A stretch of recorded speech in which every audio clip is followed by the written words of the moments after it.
Welcome back to the ReidConnect-Ed Podcast. We're here in season 3 in the fall of 2023. And we're going to tackle more of a discussion today around the transition for students to prepare for college.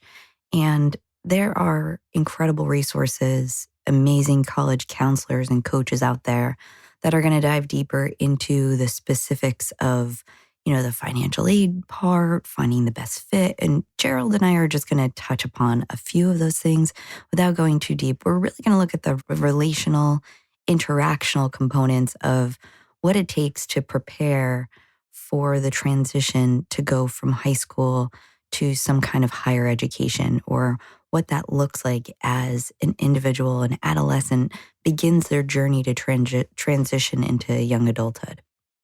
So today, we're going to talk all about how to prepare students for the transition to college. So, in my work especially, I don't call myself a college counselor or coach by any means. There are so many people who have incredible expertise in this area, and I don't want to step on the feet of them, but I will most certainly say that a lot of times in my work, when I'm working with high school students, families, even young adults who want to take a career path or make a shift into a different expertise that they want to explore in college or otherwise, I do a lot of work around helping them to figure out what their passion, what their purpose, and what their path is. And with that comes a lot of anxiety. In our previous episode, we talked all about anxiety that can come up around different unexpected transitions. And this is a big one for a lot of people.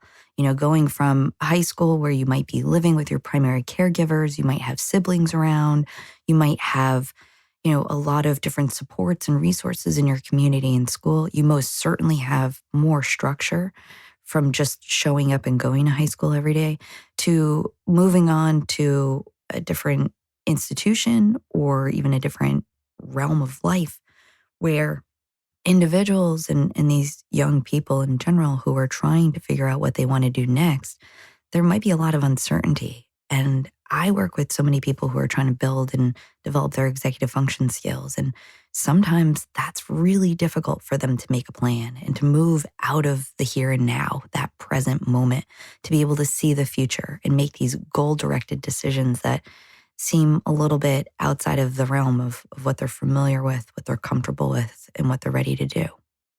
Well, let's get into what is different about being at college. I mean, my God, you're a kid, right? You go through K through 12.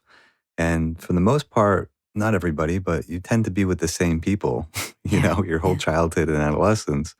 And you are basically plopped into another place, right?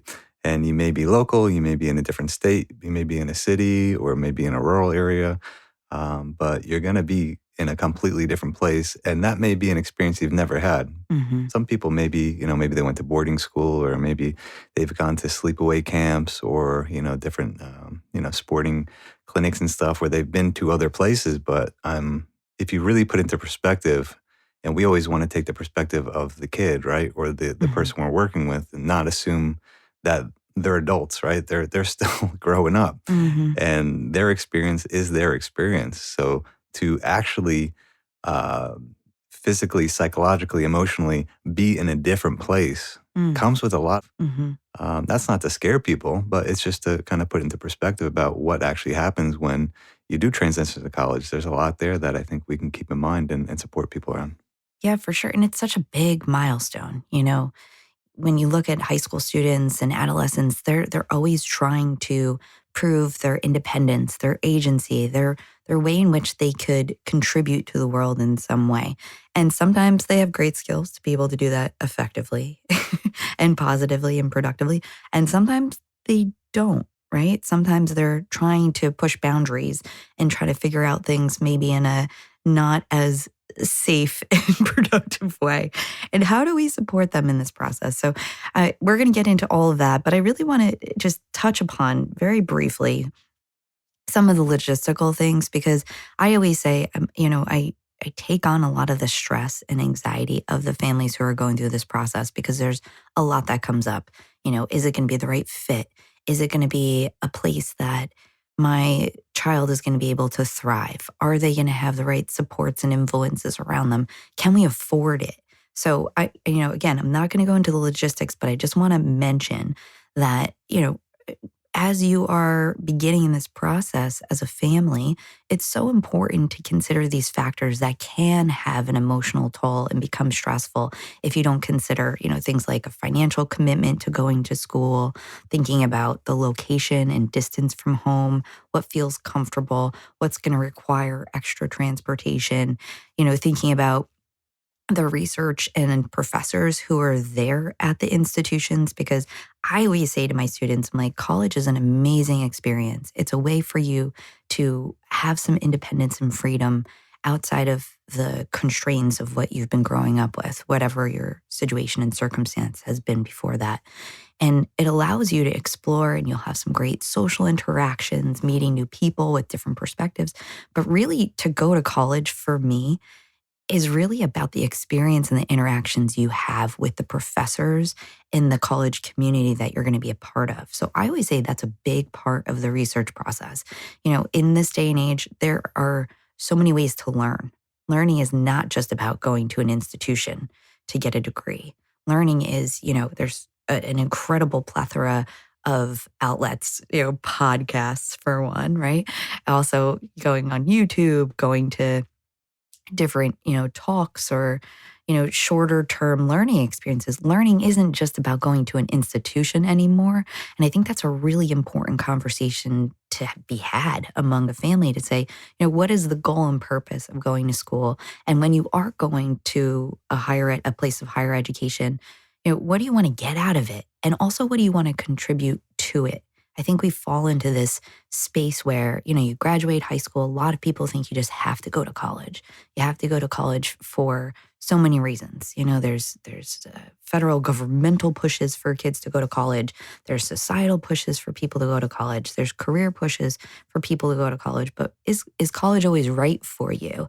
And which college is going to be right? And again, we want to think about this interactional relationship between, what do you want to get from this school and experience? And what do you want to give to it and contribute to it? Because it's always going to be interactional. It's never going to be one way.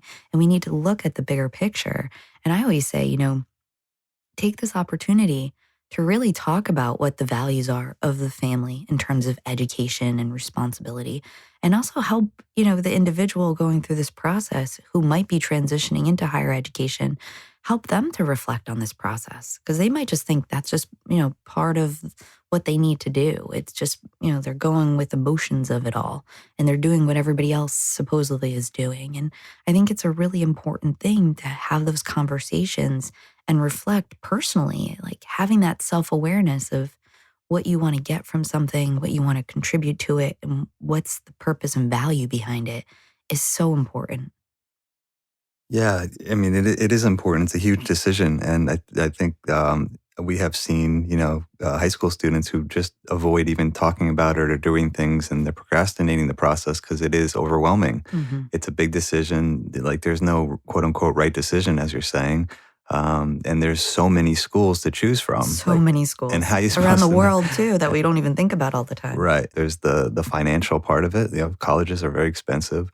And so in terms of the emotional part, it's hard to straddle that, acknowledging the reality of this is a big decision. You got to take it seriously without overwhelming the kid. Mm-hmm. And that's or the parents, for that matter. Yeah, and that's a hard balance to make. Mm-hmm. But when the kid does get there, right, and it could feel like there is pressure to make it the best experience. And I'll take this into the therapy world. Like, so many freshmen, first-year students, there's a fantasy about like what it's going to be like. And a lot of times it's social, right? Mm-hmm. Where you're bringing in how important the value of college is. You get a degree, which could help you with a career. Mm-hmm. You get skills, you learn, you have in some ways, college is also like a microcosm of society. Totally. That's like a scaffolding to get ready for adulthood. You have to deal with roommates, you have to deal with responsibilities that are different. So it's kind of like a stepping stone into adulthood, which could be a very good thing. Very well said. And, in the first year students, I think this is very common, is that there's a fantasy of how college should be. Mm-hmm. And I get this on the front end and the back end of college, when college is over or kind of getting towards the end of, what should be or what could have been. And there's a lot of strong emotions about it. And so Back to this emotional part about the adjustment. I think it's good for, if you're in therapy or if you have a support system, if you just want to talk openly about this with the kid who's transitioning, is to get in touch with what those fantasies are and the imagination of what should and could be about it. Because, there's no way to predict exactly how things are going to be. Mm. You can maybe make no friends for the first month, but all of a sudden something happens and you develop friendships. And so my work in therapy a lot of times is helping people to kind of ride the waves that happen with the adjustment, because there is going to be waves. Not everything's going to be perfect, and there's going to be ups and downs. There's going to be people you click with, people you don't click with. You're going to be lost. You're not going to know what to expect. And so, a big part of the therapy of adjusting to college is being in touch with what you're feeling and not kind of falling apart or catastrophizing the things that are not going well in the beginning, quote unquote, going well, and navigating it. Because, like we said in the episode before, last time about anxiety, problem solving is a big part of therapy. Mm-hmm. And problem solving is, okay, let's be clear about what your problem really is in your mind. Let's define it and get on the same page about it. And let's explore options and ways of approaching it. And it's not an all or nothing proposition about dealing with, the problems that can come up. A lot of times it is social. I have to tell you, college students really, we're human. We all care about relationships. Mm-hmm. But college, I think people really emphasize the relationships. And there could be different things, the circumstances that get in the way of that, and sometimes it's even you're working so hard because you're in a very demanding major, or it could just be circumstances that make it hard to develop relationships. But I got to say, the expectations a lot of times come down to relationships, because we all crave for that. We all want that, And that's so important. And we'll definitely dive deeper into what it looks like once you get to school. Yeah, we'll talk a little bit more about what happens when you do transition into this new environment, into this new space, into this new set of expectations. But I still want to go back to thinking about, how do families and students decide which campuses to even explore? And again, I'm not going to go deep into this, but I am going to offer a couple suggestions that can provide some opportunities to have those discussions about, what is the fantasy of being in college? And sometimes it's just stepping on a campus. We're so fortunate. We live here in Boston now, and you could throw a stone and hit a different college depending on the angle you're I bumped shooting into a at. college the other day by accident. Yeah, I hope they were friendly. But, there's so many different opportunities, and there's also some really great, often free experiences that you can kind of go and explore, rather than it just being a college tour where it might feel a little bit, too markety or a little bit too manufactured. You might want to just go and have a stroll on a college campus. There's often places of worship that are on college campuses that you can go as a family and just see what the community's like. There are, sporting events. There's different theatrical events. There's oftentimes speakers that come to the colleges and institutions where you can interact with the people that are there and really get to understand the community. And when you think about the relational side that you bring up, that is so important once you get to a college community, you really want to make sure you feel comfortable. You have a little bit of a frame of reference. I work with so many students that are, juniors and seniors thinking about where they want to go to school. And oftentimes they hear the big names that they've heard their whole lives, either the big sporting teams or, the Ivies or these top schools that they've heard about. But they don't really understand what it's about, what the school is about. Mm-hmm. So one of my greatest recommendations and suggestions is, just get familiar and comfortable. When we think about the anxiety that can come up when we're not sure of something, what I'm saying here is, can we do a little research and preparation and exposure so that you can make better decisions when you get to the point of, figuring out where you want to send your application, where you want to potentially commit to, and what that process is going to be. Yeah, without having to know every detail, but actually kind of figuring out what you actually value. It's kind of like career exploration. There's research around career exploration for kids, and kids just, they don't really know anything about careers. They're like, oh, I want to be a policeman, or I want to be a doctor or a lawyer, Yeah. or this or that. But they don't know anything about it. There's an association to it, Yeah. similar to what you said about the school. I like that sports team, so I want to go there. So part of that is the exploration part and getting more information to get in touch with what you're looking for. And hopefully even talking to people who have been through college. That's so valuable. We always talk about that on the podcast, talk to other people who have been through experiences to get their perspective. What did they wish they knew? What was their experience of the pros and cons of their college experience, essentially, so that you can start to figure out what kind of questions to ask. When you don't know anything about something, you don't even know what questions to ask. Yeah. And some people have family members who didn't even go away to college, and it's the first generation going to college. So, just the exploration is valuable in of itself. It's not a bad thing. It's not an all or nothing thing. There's a process to everything, and so that definitely helps. I think that exploration is actually the best part about this whole process, but oftentimes it becomes stifled by the stressors of, oh, it has to be a certain way, or we have to do it by a certain time point. So, my recommendation is to slow it down and really appreciate and enjoy that process and the time together that you get to have. Yeah, and I think during COVID especially, I was really leaning on a lot of amazing professionals who were more accessible than ever because everybody was home, right, during COVID times. And I was recommending that a lot of my students reach out to people that they were fascinated by, curious about the work that they did, or, wondering about how they got to a certain time point. And Jelani, bless him, he's one of my favorite people in the world, as you all know, was so kind and so generous with his time that he reached out to so many of the students that I worked with who were into theater and really had some really great conversations about what they want to do, why they want to do it, what might be possible. So, your point about the exploration phase, Jer, is so important.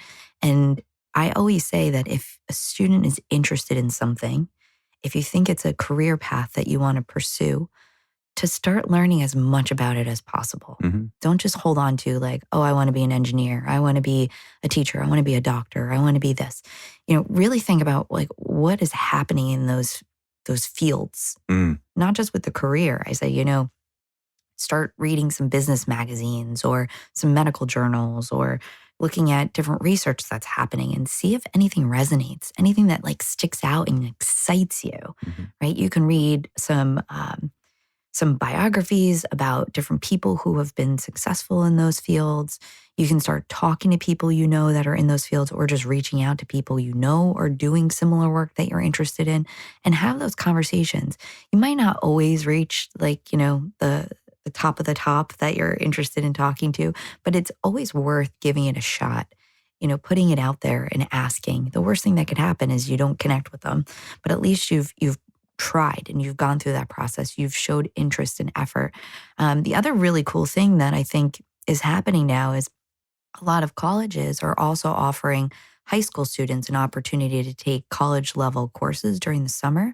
So there's, a lot of ways to explore different schools, different communities, different courses before you commit to. And this is not me saying that you need to take college courses before you go to college. In fact, anybody who knows me knows that I'm not the biggest fan of AP courses for every high school student. I think when you get to college, you can do college, but I'm talking about, getting your feet wet. If you're going to commit to pre-med or engineering or architecture, really go and explore what those courses are like. Get a feel for what it will be like once you get there, because those are big commitments. And in fact, when you are applying to college, having that experience on your resume, whether it's something that you want to pursue or not, looks good. It shows that you're interested in further learning. It shows your curiosity and not just saying you're into something, but that you've really acted on it because you want to do it, not just because somebody's telling you to or because you have to. So all of these ways to kind of just dip your feet in and test the waters and see what you really like is so important. And you and I know this better than most, that, a lot of college students that we work with, they pursue a path that they thought was right for them. And then all of a sudden it doesn't really mesh with them. Maybe their skill sets aren't there. Maybe it's just not as exciting, or they don't feel as passionate about it as they did before, and they found something else that they're really curious about and they want to explore.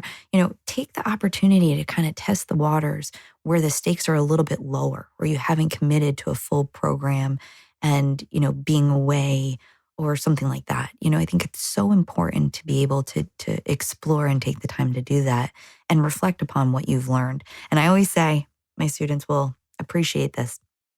Don't just hold on to it in your head. Write it down. Oh, yeah. Our working memory is not that strong. As amazing as our brains are, they are not powerful enough to remember every great idea you've ever had or every thought you've ever thought. So when something comes up, jot it down. It's so important. Even if it's just in your notes app on your phone or in a journal next to your bed, take those ideas, write them down, go back to them, maybe cull them and organize them so that you have a little bit of a system when you're making a decision. It's just such an important decision that I really want people to take the time to figure out what feels right. Yeah, and get it out of your head, like you said. Otherwise, you're gonna have that laptop that the fan starts overheating. Too many tabs open. Too much stuff going on. Yeah. You had made the comment, you do college when you're in college, and it just definitely seems like this is not for everybody, but there's just such competition now. Kids are competitive with each other. Kids don't even tell each other what schools they're applying to because they want an advantage over each other, which could hurt relationships and just create stress. And like these kids can get so stressed out about this whole college process. I had one person tell me, I've been trying to get into college since I came out of the womb. You know what I'm saying? Oh my gosh. So much pressure. I remember a first grade parent once telling one of my colleagues, okay, how are we going to get my kid into Harvard? Yeah. And she rebutted with like, okay, they're in first grade. Let's help them to love learning first before we get them into a college. Yeah, well, it's like, and we talked about this with sports too, right? If you lose touch with doing things for intrinsic reasons, not everything is intrinsic, right? You're not always going to just do things because you love doing it. Like that's not the way that life works. But when you completely lose touch with that, people can burn out. There's no doubt. Yeah. And so, just a word of caution. As kids are growing up, you're only a kid once, and find and create space to allow, the kid to be a kid, to just do things that are kid things to do, because you don't get that time back. So I think it's easy to lose touch with that when you're just moving. And even adults get caught up in that whole rat race, right? Just constantly moving forward and keeping things. So we can all get caught up in it. So create some space. It doesn't have to be an all or nothing thing. It could be maybe one day a week you really set aside time to just do something that's really lighthearted and so forth. Because it could be a very stressful process for all the reasons we talked about. Such great advice. I want everybody to just take a minute and pause and think about where they were 17, 18 years ago. Because as long as that sounds, it feels like it just flew by, right? How quick has 3 to 5 years gone? I can't even believe we're at 2023 right now. I sometimes say the date wrong, even though we're at the end of the year. And I just want us to remember, as you said, how important these formative years are for these children. And we don't want to just keep pushing them to do all the things and be as prepared as they can be. I always say that we can't predict what's going to happen, but we can prepare. But there's a limit to that. I also say that, a lot of the preparation is about finding joy in the things that we're exploring, to be able to appreciate and fully indulge in the exploration instead of just rushing to the final outcome or to add a couple chips to the deck or whatever it is. I want to make sure that we are taking the time to appreciate this as an exploration to understand ourselves. The goal isn't to just get into college and figure out what's going to happen next. That's going to happen. The idea is, how can we appreciate it as we're going through it? How can we learn from it? How do we help to develop a sense of security and understanding for these young people who are about to transition into such an important point in their lives?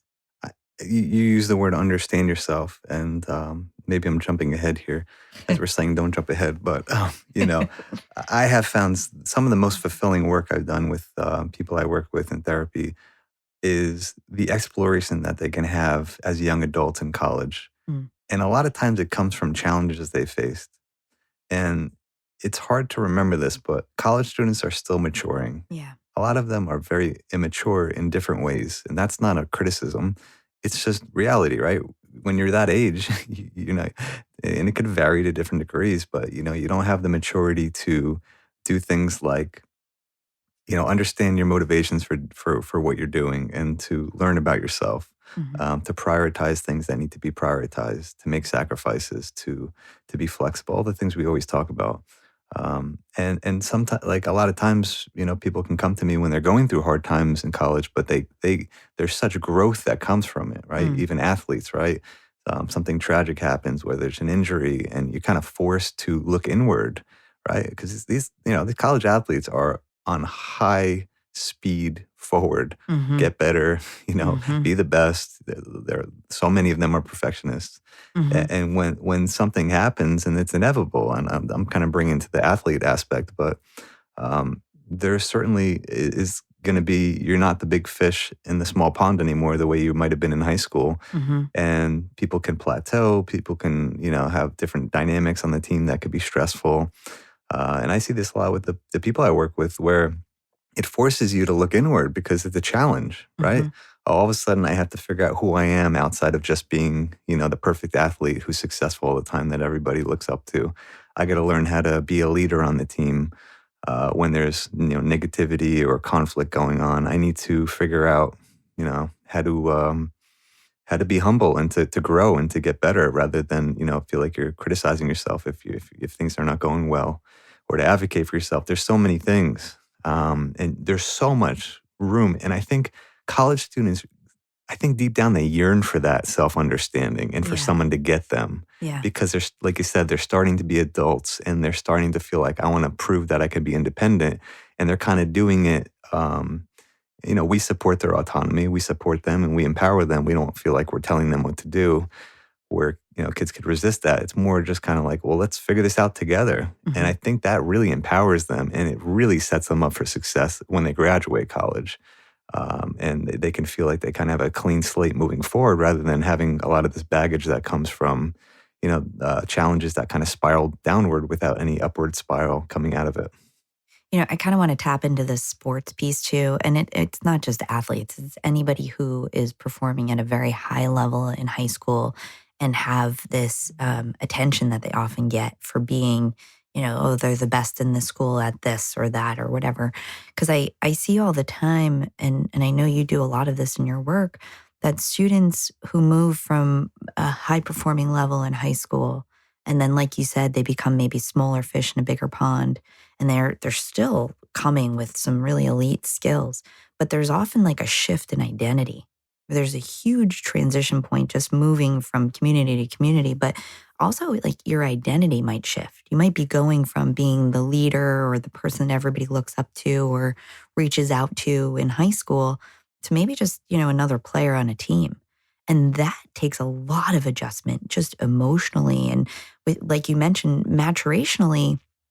A lot of young people aren't there yet to Hmm. be able to make that shift comfortably, and it might cause a lot of conflict within themselves. So I wanted to just tap into this idea of, getting to know yourself so that you can feel comfortable in these new situations. And I'm focusing on elite athletes because I know you work with so many.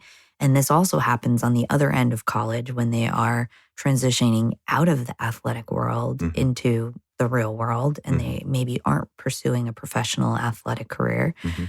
But this transition and that shift in your identity, your role, your goals is really heavy. Hmm. And I know that oftentimes people get really stuck on, but this is who I am because this is who I've always been. But they're in a different environment, in a different context, which really shifts and changes things without them maybe wanting to. It's a completely different experience where you've been around the same people like almost your whole life, maybe, Yeah. and you have to start completely new. Yeah. No, unless you know people who go to the same college, like you're literally just around people you've never met before. Right. I mean, just put that into perspective. It's Yeah. like, what if I just took you and I'm like, okay, go live here for the next 4 years of your life? You've Yeah. never met these people before. That's a big transition. And Yeah. I think you're right. It applies to everybody. You can have relationships. You can have a way of being with people, an identity or a social identity that could be different now because you're just around different people. And maybe you can evolve in some ways in terms of who you are. Maybe, you were someone that was, a certain way, and you're like, well, there's a different way of being that I can try out or kind of mature into a different version of myself. Mhm. That's you're not gonna be a different person, but there's different parts of who you are that can come out. That's a cool thing, as long as it's kind of a healthy version of it. There's certainly, unhealthy versions of that too, if you get pulled into doing things that could be, maladaptive over the long run. Hmm. But certainly, like, it's an opportunity, but it's stressful, and people always cling to comfort and Yeah. familiarity when there's adjustments and changes, uncertainty and anxiety that comes with this. So, people can certainly cling on to their old identities or feel like I just have to be this way, or just shut down when the way that they used to be is not working in their social spheres, that they have to kind of evolve in some ways. The other thing I notice too is sometimes people will go to the extreme versions of themselves just to try it out.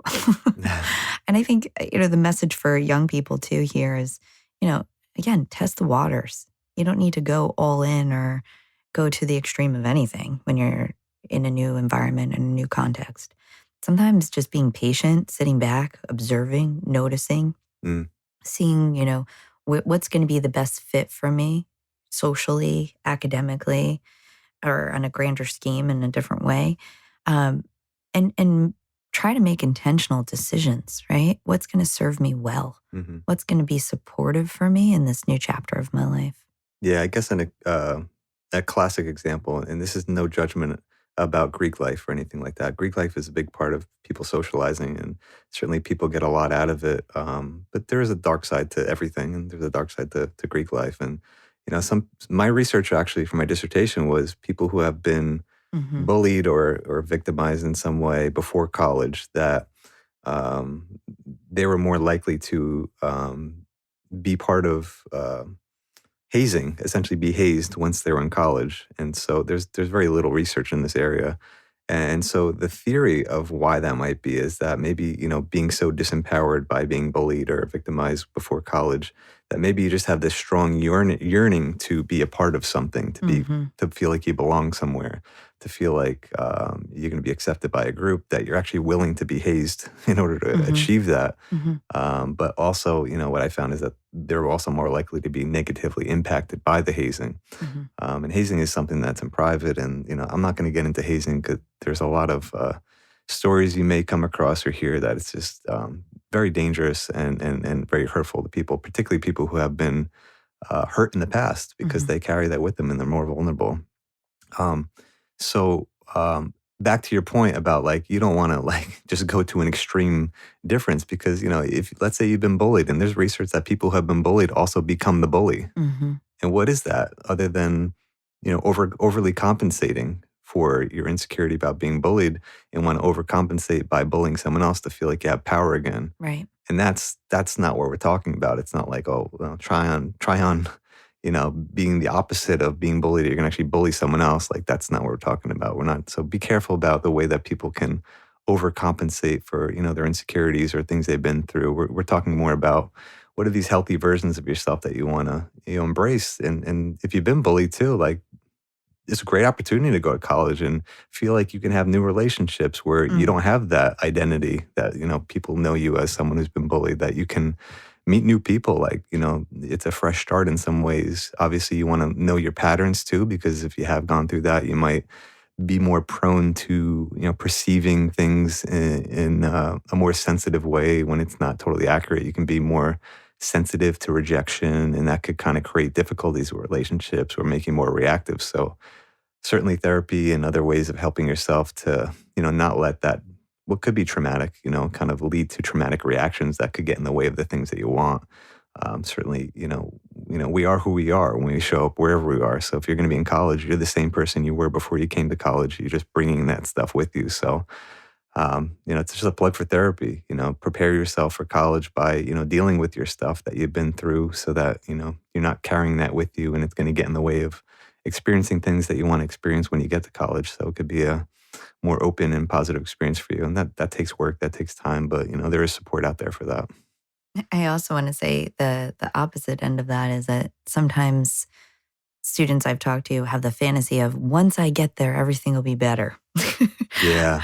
Right? Which, sometimes, as you mentioned, could be the case, right? You kind of have a fresh start in a fresh environment with new people and new experiences, but it doesn't always mean that everything else before that is going to go away, right? So like you're saying, really work on the things and pay attention to the patterns and habits of behavior that sometimes get in your way so that you can be ready to show up without carrying that with you into it all. Yeah, totally. And look, college is like I said, a microcosm of adult life. So treat it as an opportunity rather than being like, oh, this is an end all be all about my life. Some people are like, oh, I got to make my friends for life here.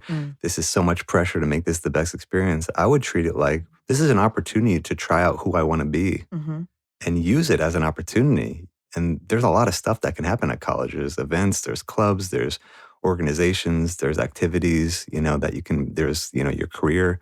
So use it as an opportunity rather than as this pressure-filled thing that like, oh, it's an end-all be-all, and practice. So much of therapy is practice. Learn about yourself and implement it somewhere. There's so many ways you can practice, right? You got to get along with your roommates better or your friendships because there's some drama or something happened. You can practice. Treat it as a challenge rather than as a threat because you're only there for 4 years. And some people you may not even see after those 4 years. So you might as well not get so caught up and prioritize getting ready for adulthood in some ways.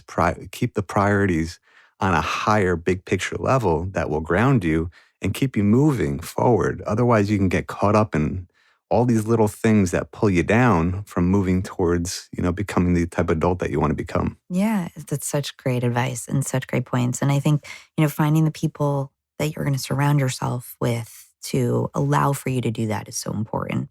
You want people that are going to lift you up and be in that reflective process with you because sometimes it's hard to do. So you touched upon so many of these aspects of college and thinking about what do you need to do to consider how you're going to become the best version of yourself and make the most of this experience. You touched upon so many really great, important points about once you get to this stage of your life, what you can do to make the most of it. And I just want to just roll it back for a minute and remind our audience and anybody who listens to this to think about, going right from high school to a place of higher education doesn't necessarily need to be the process. So I just want to give a plug to thinking about what the different levels and the different options might be.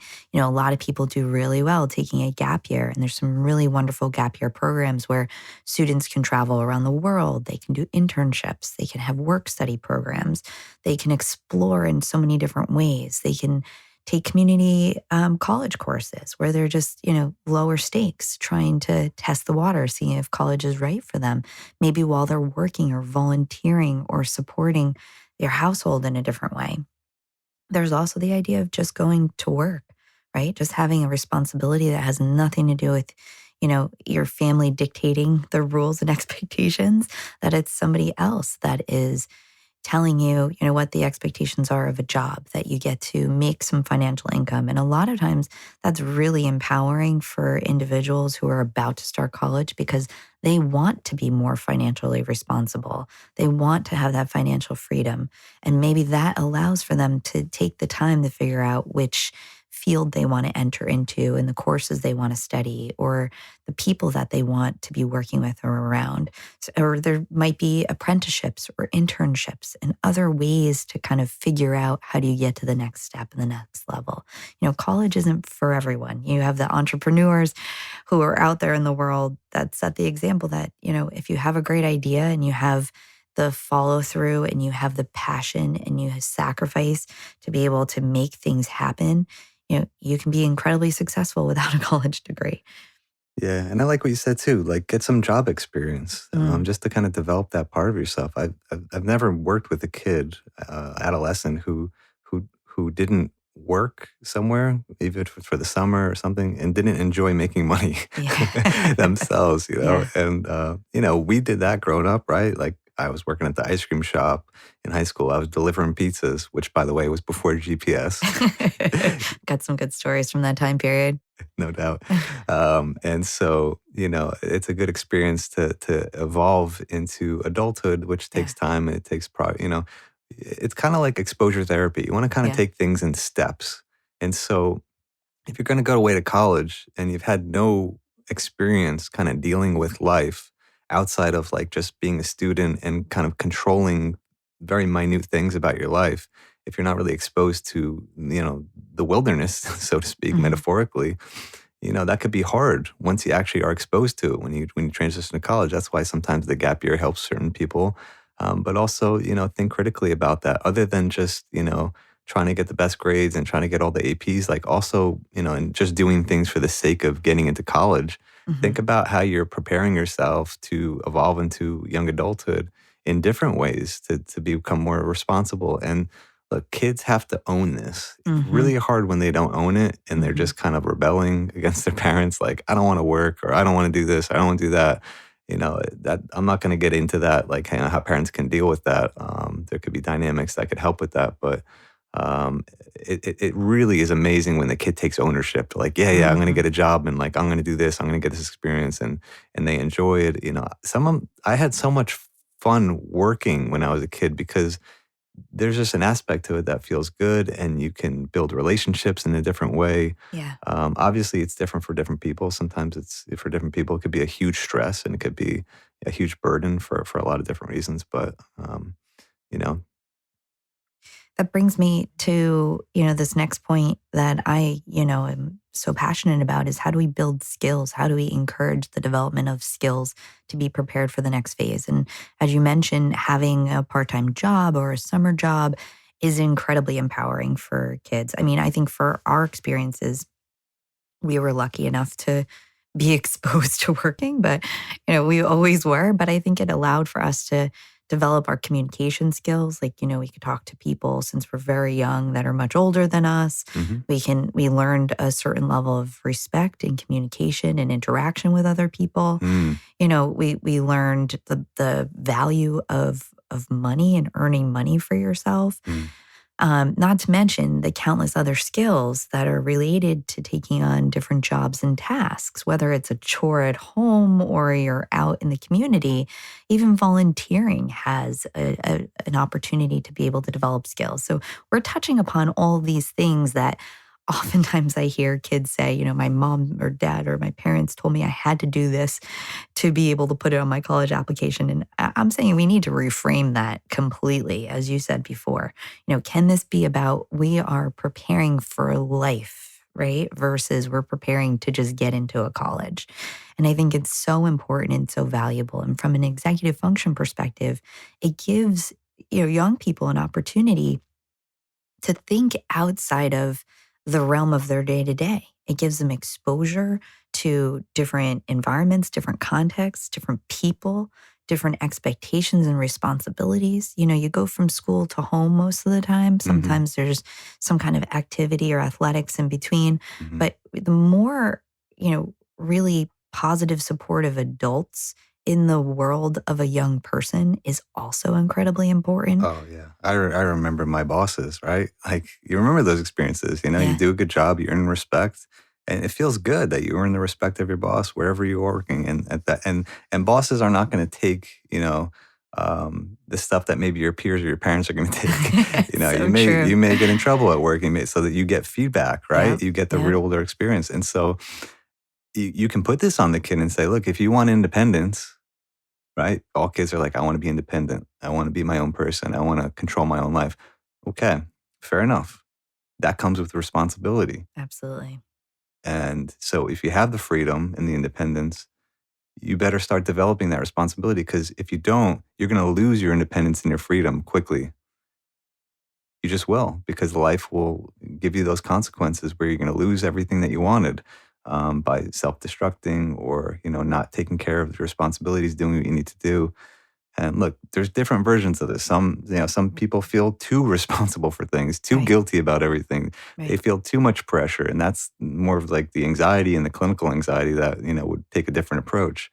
But certainly on a grand level, big picture level, it's again breaking things down into steps. Because once Hmm. you're in college, I had a former college student just say to me, "Man, like in college, like you can really do whatever you want." And now he's working, and he actually loves work because he found a path. And by the way, had a lot of transitions and changes that were really hard to grapple with, but did an excellent job.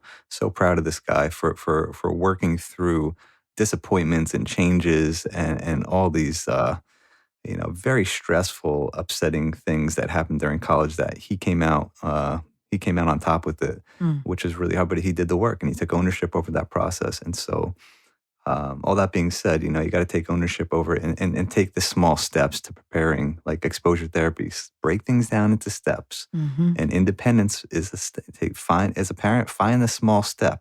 Even if it's something small, just kind of break it down into parts so the kid doesn't feel overwhelmed. We also don't want to paralyze kids and just say, oh, go work here. And the kid hasn't, he's just frozen. Yeah. He or she's just frozen because, never did anything like it and is anxious and has anxiety about it. So, definitely want to provide support and scaffolding to do it. But doing it is, part of being brave and part of getting ready. I think that's such an important point. And, that's why I think chores are so important. You and I, when we were younger, even though Mom might disagree and you might disagree, but I definitely had more chores than you did when we were younger. I don't know what it was about that, but older sibling. Yeah, maybe. But we had chores when we were younger and we were responsible for things. And if we didn't take care of our things, then there were consequences to it. And a lot of kids growing up these days, life is moving so fast for them and their families that they're often not feeling and understanding the consequences of not doing an action, not being responsible for something. I think that we've insulated so many kids for so long because life has been really challenging for a lot of people. Mm-hmm. And I don't want us to fragilize so much that we're not giving kids the opportunity to build these skills because it's so important. And in fact, when they do make mistakes, when they don't follow through, that's an opportunity to learn, not to say, gotcha, you didn't do it. No, right. But to really say, embrace the moment and say, what could we learn from this? What would be more helpful so I can get you there? Going back to what you said about scaffolding, this is all part of it. Doing chores at home, being responsible for a pet or your room, that's scaffolding and getting them prepared and ready for being ready to be responsible for working for somebody else or going away to college. And don't forget as parents who the risk there is that you're going to be considered kind of the authority figure that's just kind of pushing the kid along and stuff. And so don't forget about the importance of the relationship. Yeah. And I have always found that as kids get older, parents tend to feel like, well, how do I have a relationship with my kid now? They're just different. Like the kids get older, their voices change. They're doing different things. They want different things, right? They prioritize their social relationships and independence. And so, part of it is problem solving on the parents' stance about how to evolve the relationship so there still is a relationship. And that's, and sometimes parents feel like they just want some relief because they've done so much to parent the kid growing up. They just want to, they don't mind the separation, but it's really important to maintain the relationship, not only to feel secure and to feel like you still have that safety net because kids are going to fall. And as much as they say, I don't need you, they need you. Oh, yeah. They do need you, and they may not realize it. So don't take it literally when they say, I don't need you. They're going to need you. So focus on that relationship and let you got to be the safety net and show up even if they don't want you to show up. You got to keep showing up because there's going to be a time when they're going to need you and they're going to be vulnerable and they're going to have nobody else to turn to but you. So find a way to let that relationship evolve, and it may look different. It may be a bit different, but you don't want to and you also don't want to just be a friend of your child, right? Yeah. That can bleed into some problems sometimes too when you're just a friend to them. You also want to still be a parent.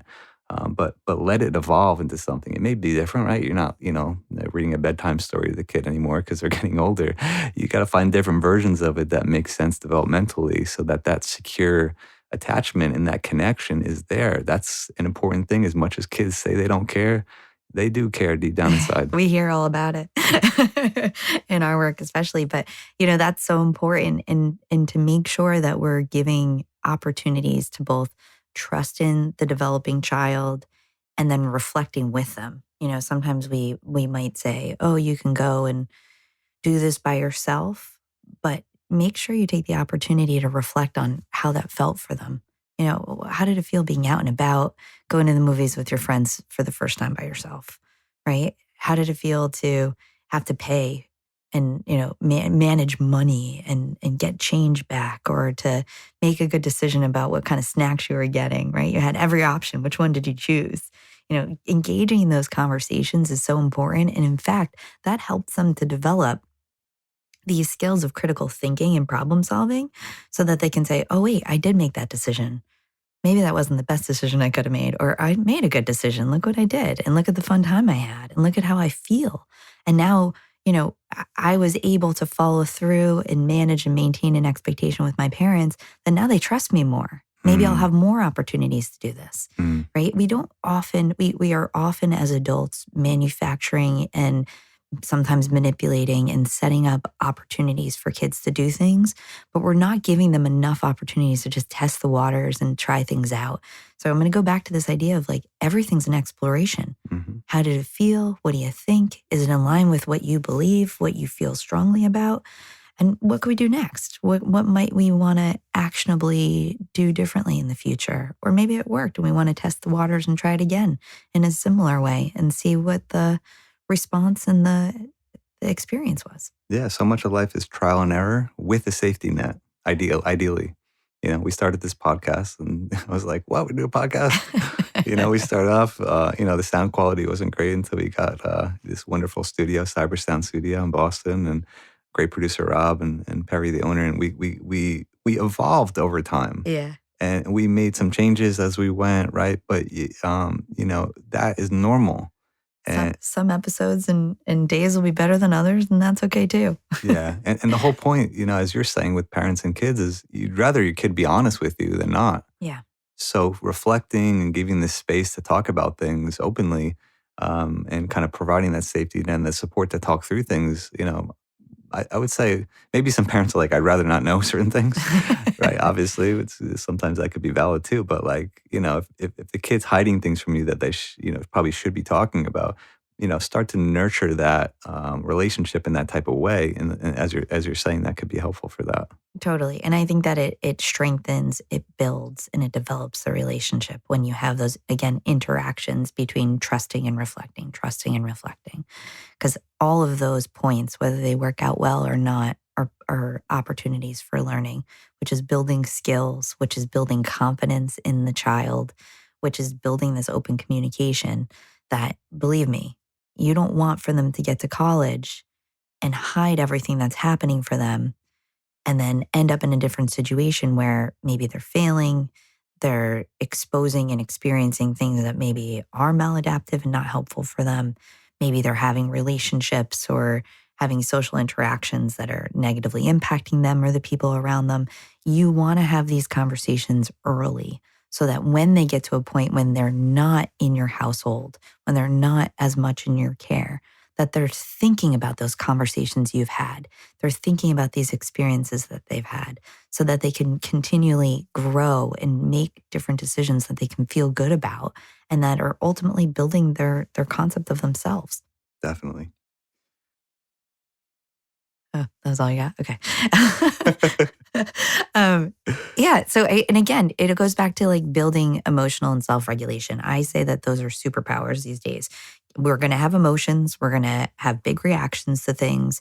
Sometimes our previous experiences might, come with us. Bias, absolutely. All of it is going to come up in different ways. And what do we do when it shows up? How do we manage and deal with those experiences in a new environment and context with different people without having the people we're most comfortable and familiar with right by our side all the time?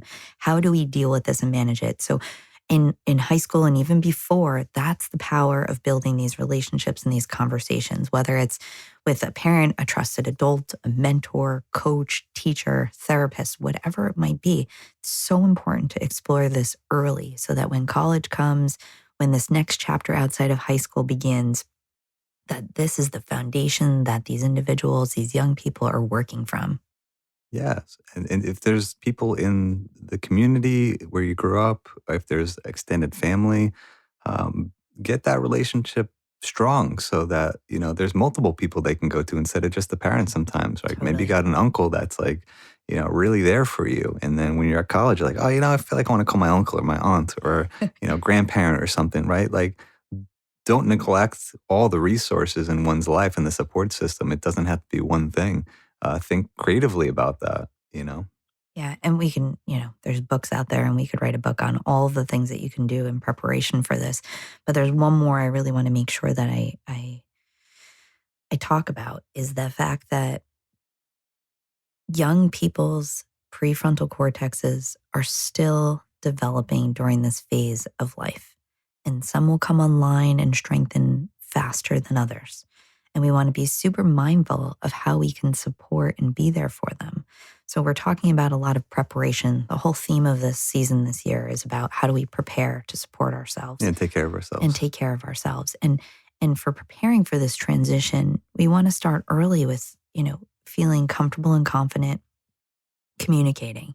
I can't tell you how many college students go away and they don't call their parents unless they're asked to, or they don't, except for once a week, or when things don't go well, which becomes a huge catastrophe and becomes oftentimes more stress-provoking and anxiety-provoking. Embarrassment, shame, guilt. Embarrassing. Absolutely. Like, I can't do this on my own, right? So starting early to develop these open channels is so important. And again, like you said, Jar, having people outside of even the parental figures to be able to confide in and to reach out to, it's so important. Even siblings, cousins. I remember when you went away to college, what did you say to mom? You're like, how come Jerry's not talking to me so much anymore? You just ghosted me. You just disappeared. I was like, why is Jerry and I, we were very blessed. We've been very good friends our whole lives, and his friends are my friends are his friends, and we're very blessed for that. Yeah. But, I went away to college and I never heard from him. I'm like, what is this? That was pre-social media. Maybe that was part of the reason, picking up the phone and just giving you a call. Like, maybe I just never did that. Well, that's part of my point in saying this. Yeah. How many kids today actually pick up a phone and make a phone call? Well, there you go. Very few. We were talking about this in my the grad school class that I teach. Yeah, we were discussing that. We were actually discussing how people don't even answer the door anymore without someone calling you first. And then I showed them the Sebastian Maniscalco bit about the doorbell ringing, and we just had such a big laugh about it because it's so true. It's funny. Things have changed, and so going back to that, Well, I'm going to go back to actually what you said before, because let's just clear this up for the audience who's listening. Mom's hypothesis, at least, was that you missed me. So it was hard for you to reach out and talk to me because we didn't have as many exchanges and interactions as we had before. I think that might be part of it. I think part of it too is not getting, I've never called you, probably just have a conversation or before that. High school dudes don't typically call their sisters and be like, hey, let me tell you what happened today. Yeah, I think boys in general don't pick up the phone and call their friends as much and just have a conversation. I've been doing that more as I got older, which I really appreciate, I got to say. For all the guys out there, if you don't do that naturally, just get used to it. I think you just got to break the ice and realize it's cool to have a conversation, especially when you're far away from people, as distance happens with college or after college if you move and stuff. So I think that's that there too. And also I think I was just developing into myself and caring about relationships and what I was doing in my life too. So and maybe caught up in that too much. Yeah. And sometimes as hard as it is to have a shift and change in your life and maybe people you care about to be far away, it also gives you an opportunity to build different relationships with other people in your life, right? Mm-hmm. Sometimes when you're insulated and exposed to certain people, even if you really do care about them a lot, sometimes breaking away and forming these new bonds and relationships is really helpful and important too. And I think that gave you the opportunity to become a coach and to hang out and have fun with your friends. And, and then we came together and look at us now. We're still friends. But it's also a shock when something changes so drastically. I'm like, totally. What? She's not around anymore? Maybe I just wasn't processing it. It's well, okay, just keep moving forward. You know what? That's such a really important point. There's a real period of grief when such a big change happens. I think about, empty nesters, parents who no longer have children at home, children who no longer have their siblings or parents around. There's always these big breaks and changes that can feel like grief a lot of times. Yeah. And really incredible therapists have beautiful ways of talking about this, but we'll just touch upon it here for a moment, just to acknowledge and lead with empathy if you don't hear from somebody, or if when you do hear from somebody, it feels a little uncomfortable. It might be that there's these stages of grief that are still going on as we're adjusting to these new phases of life and not having people as prevalent or as immediately in our worlds. It's just a shift. Yeah, like we said in the episode last time about anxiety, everything's an adjustment in life. We're always Yeah. adjusting. Yeah. Or even adjusting in conversations with people, by the way, just to Yeah. throw this in here. You can have a conversation with someone, you're like, oh, I got to make an adjustment here. Like everything in life is an adjustment, so, college is one of them. It's just a bigger one. So we talked a little bit about what to do once you get to college, and I'm anticipating we'll have a whole nother episode just about that. I teach and I run a college group for college students who are trying to find a better balance between their social, personal, and academic lives, sometimes athletic lives too, it's just like a plethora of so many incredible conversations and really real, raw shares from these college students who are going through it, who don't feel like anybody else is going through the same thing because most kids don't talk about it. Mm-hmm. They talk about the good or the bad. Mm. There's not often the conversation about the in between. Mm. And I feel so privileged to be able to support, guide, and teach them on a lot of these skills. So we're going to have a whole another episode to talk more about this. But I wanted to touch base on one more thing that's kind of like pre-college, pre-transition that's so important. Mm-hmm. And this is another part of your professional career and your practice is thinking about the neuropsych and this evaluation to really understand how your brain and your emotions work and work together. That if there is a question about how an individual is learning and accessing curriculum or having a hard time with their emotional regulation, there's this incredible assessment that can be done, which is a little bit costly sometimes, not always covered by insurance, depending on who you're going to. But this idea of having a neuropsych, if you had it done when you're younger, it's really important to get it reevaluated so you have a better sense of where you're at, understanding your skills, your strengths, your areas for improvement. And this is a really important component, either if you're going into standardized testing, though those waters are changing a little bit with the potential of not being timed, and a lot of the tests are changing and evolving right now. So stay tuned and pay attention to that if that's something you're worried about, taking a standardized test to get into a school. A lot of schools are saying that they are test optional when you're applying. So that's another advantage for people who might be worried about maybe not performing as well on a standardized test as they do in the classroom.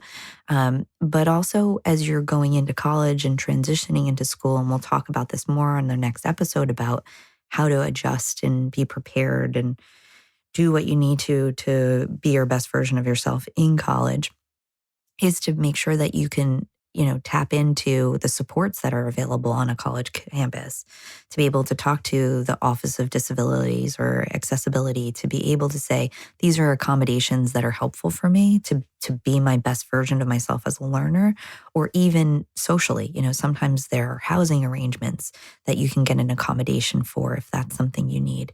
So being aware of who you are from that perspective is so important. And I wonder, Jared, if there's anything else you want to add. Yeah, every teacher could be so different too. Like, you can have one professor who's like super wordy, and just, lectures at you. And then there could be another teacher who's more engaging around questions or around group projects, around this or that. So you really don't know what to expect. In some ways you might have to ask people who have been through some classes and ask about that to be prepared and to adjust to it. But I think to your work with individuals, help people learn how they learn best, right? Do you need to talk through things to understand material? If you feel like you're not strong in science or strong in math or strong in writing papers, like just figure out what those barriers are and just problem solve, right? Like you said before, what's your problem? Be clear about what your problem is, state it very clearly, and explore solutions rather than just feeling like, oh, I'm just not good at science. I'm just not good at math. Like that's not going to get you anywhere. And it's probably going to lead to more anxiety because you're avoiding it. The more you avoid things, a lot of times, the more anxious you become because you're doing nothing about it. And that's partly what exposure therapy is. In some ways, expose yourself to even just talking about it and admitting that you have a hard time with something, but be clear about it. Don't be so vague like, oh, I'm just horrible at math. Like that doesn't say anything. Start to get into the nuances of like, well, what is it about it? And what leads you to feel less confident about it? What will help you learn better? And there's tutoring services on college campuses that people may not even be aware of. There's even student tutors, right? Kids, students who are really well versed in a class, they already took the class. You can meet with them. You can meet with your professor with office hours. Definitely come prepared with good questions. Don't just, be too vague about like, I just need help. That could be useful too, right? If you're really lost and you don't even know what question to ask, you can do that for sure. But certainly put in some work to figure out what kind of questions you want to ask. But, the whole point of your work with individuals is how do you learn best? What gets in the way? And how do you navigate that? Because learning doesn't just stop after college. You're going to have a job. You're going to have to figure out how you learn best. And this is, like I said before, college is practice for the real world. So treat it like practice. Yeah. And in high school, start that process soon and early. Have these conversations. Once you get to college, you become your own best advocate. And the access you get is really only about what you ask for. And that will be a part of our next conversation about being successful in college. But, my last piece of advice for individuals thinking about, moving on into higher education or this next phase of life is to really practice. Practice advocating, get to know who you are, what's helpful and what's not helpful, and have these conversations with the people around you who know you best, because it's going to help you to kind of work through your own thinking to figure out what the best fit is for you. And a lot of people who know you well, they might have good advice, they might not, but all of it is information that you can integrate into what you believe and care most about so you can make a good decision about what comes next. But there's no harm in practicing, developing skills early. And I always say, especially to families, my greatest advice during this process is to explore, but slow down, pause, reflect, and connect. Take that opportunity. It's a great one to have, especially at this developmental time point for you and your children. And with that, we wish you luck for this college application season. And we'll see you soon. We'll speak with you soon on the next episode. Great chatting with you again, Lex. Always, Jer. Thanks for tuning in to the ReidConnect-Ed Podcast. Please remember that this is a podcast intended to educate and share ideas, but it is not a substitute for professional care that may be beneficial to you at different points of your life. If you are in need of support, please contact your primary care physician, local hospital, educational institution, or support staff at your place of employment to seek out referrals for what may be most helpful for you. Ideas shared here have been shaped by many years of training, incredible mentors, research, theory, evidence-based practices, and our work with individuals over the years, but it's not intended to represent opinions of those we work with or who we are affiliated with. The ReidConnect-Ed Podcast is hosted by siblings Alexis Reid and Dr. Gerald Reid. Original music is written and recorded by Gerald Reid. Editing and recording was done by CyberSound Studios. If you want to follow along on this journey with us, the ReidConnect-Ed Podcast will be releasing new episodes every 2 weeks each season. So please subscribe for updates and notifications.